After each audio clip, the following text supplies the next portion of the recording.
What's going on, guys? Chuck back with another awesome Blu-ray purchase, and this one's something brand new. Just came out from Kino Lorber of all places, and it's a very obscure early '80s uh, zany comedy film, if you will, and that is 1983's Get Crazy.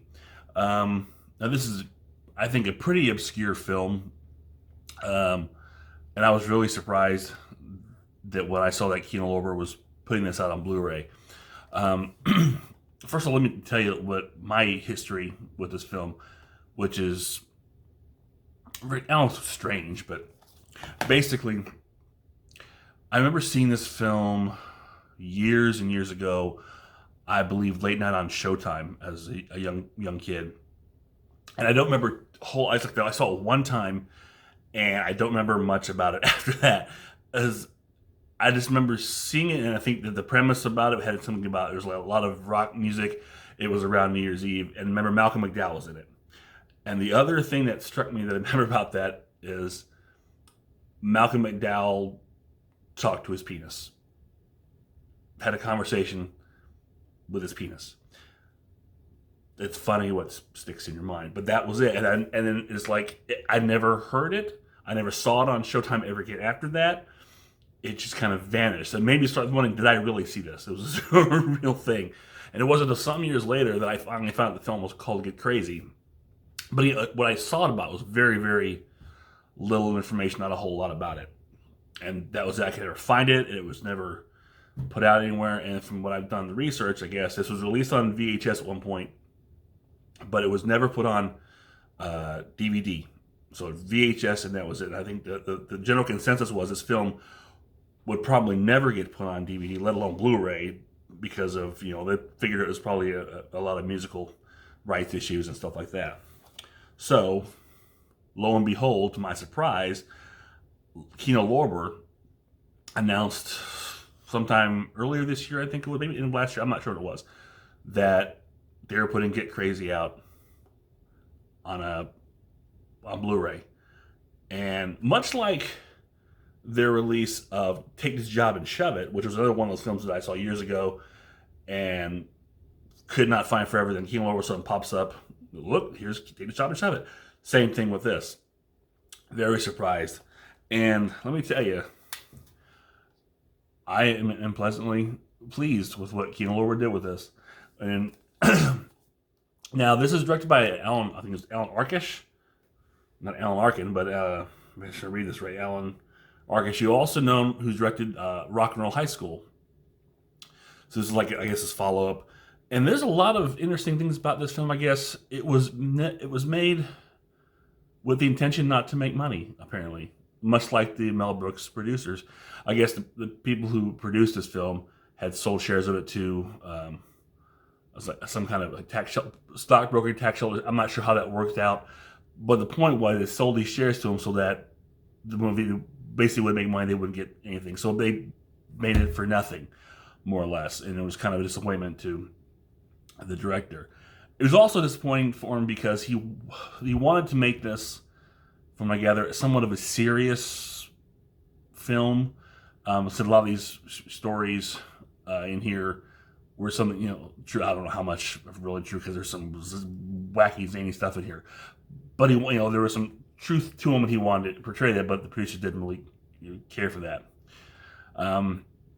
So you get what this film is, which is basically in the vein of something like an Airplane or a Kentucky Fried Movie, but not quite to that level.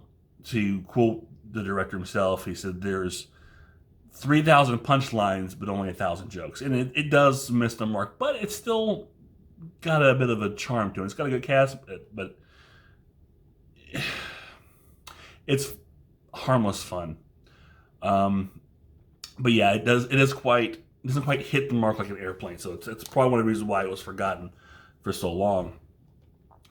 The premise of this film, if you don't know anything about it, which I'm sure most of you probably don't, is basically it's one night at a nightclub called the Saturn, and they're putting on this big New Year's Eve rock concert, bringing in 1983, and just all these different little stories or all these weird, wacky characters and the stories kind of intertwining throughout this night. And you've got Daniel Stern, Malcolm McDowell, Ed Begley Jr. in this film.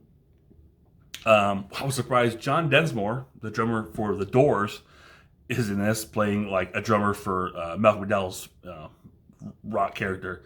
But and John Densmore is this wild, I think his name was Toad, just wacky, out there, crazy drummer. And it took me a while. I was like, he looks really familiar. The answer like, oh my God, it's John Densmore. Who knew? But it's, like I said, it's a very wacky, zany, off the cut, jokes coming at you, and most of them not really hitting. But some are like, oh, that's kind of amusing, and some are just like, wow, that's crazy. I mean, like for instance, you have Lou Reed, I believe it is, playing the rock artist who's kind of like isolated, withdrawn, and kind of doesn't have the mojo anymore. Besides, he's going to play this one last or the show for New Year's because he owes a favor. So he goes out and he's basically writing the song as if he experiences life. I'm not doing it justice to the explanation, but he goes on a cab ride, takes the scenic tour, and it gets a little crazy from there. Gets a little crazy. See where that comes from. And then other kind of weird, wacky things. I think, again, it's not really, this movie's not going to be really everyone's cup of tea. Especially if you don't like stuff in the vein of an Airplane or a Top Secret or, like I said, Kentucky Fried Movie. Because if you don't like those, you're not going to like this, because this is not in that level. It's fun, but it's definitely not of that caliber. But there's some interesting rock and roll performances in here. I think Malcolm McDowell does a fun job as a British rocker, almost like in a David Bowie kind of vein. You had like a girl, it's a girl punk band, but it's like a really large band with a bunch of girls. But actually plays a song that's actually, I can't remember the name, but it's actually pretty catchy and really cool. There's those performances, and just some of the other crazy antics that go on. And there's a lot of people in this movie too that would be like, oh yeah, I know that guy. Those kind of those guys, or actors and actresses, characters. And also, if you look carefully, if you blink and you miss it, Linnea Quigley has a cameo, so that's always fun. I think she's hanging on John Densmore, as a matter of fact. So yeah, it's a fun movie, and I'm really glad I was able to find it, because it's one of those things, like, it goes back, I saw so much stuff in my childhood, late night on cable, that were like one and dones, and maybe I'd never find it again. And there's a couple of those, and this was definitely one of them. And again, the fact that this was never even released on DVD to get put on Blu-ray is fantastic. So kudos to Kino Lorber for pulling something totally obscure and giving it a very good treatment. So let's see, it's a brand new 2K master, which is impressive, and approved by the director.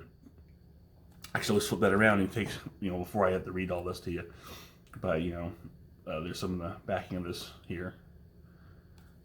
You've got audio commentary. Let's try to get this in the picture.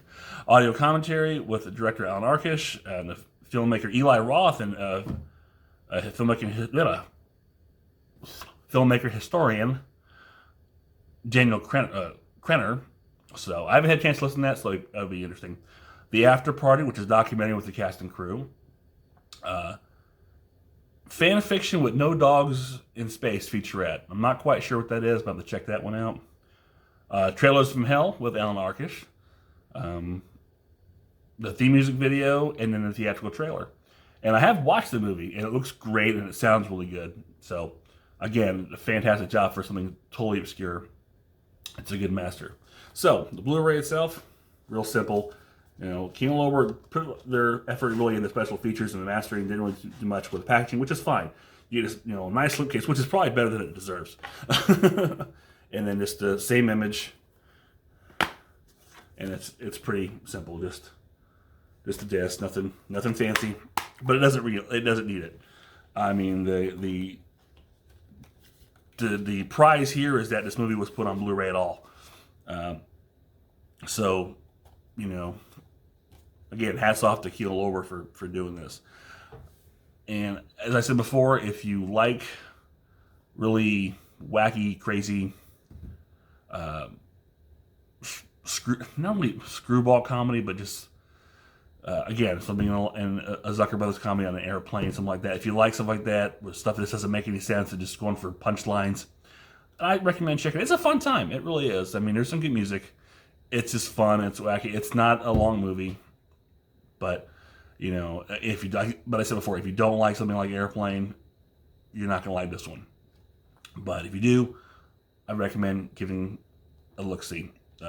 This was just released. I just got this the other day after pre-ordering it from Kino Lorber. So I highly recommend it. Again, if you're in these kind of movies and just want a good laugh, check it out. Get Crazy from 1983 from Kino Lorber. So that is it for now. I'm hoping to have something new coming in here probably tomorrow, where I'll get that video up as soon as possible. We'll see. So until then, if you like this, click the like button, obviously. Share, subscribe. Tell me if you've heard of Get Crazy. If you picked up this Blu-ray. If you never heard of this, what you think about these kind of movies and comedies, let me know. So until then, this is Chuck saying, take it easy.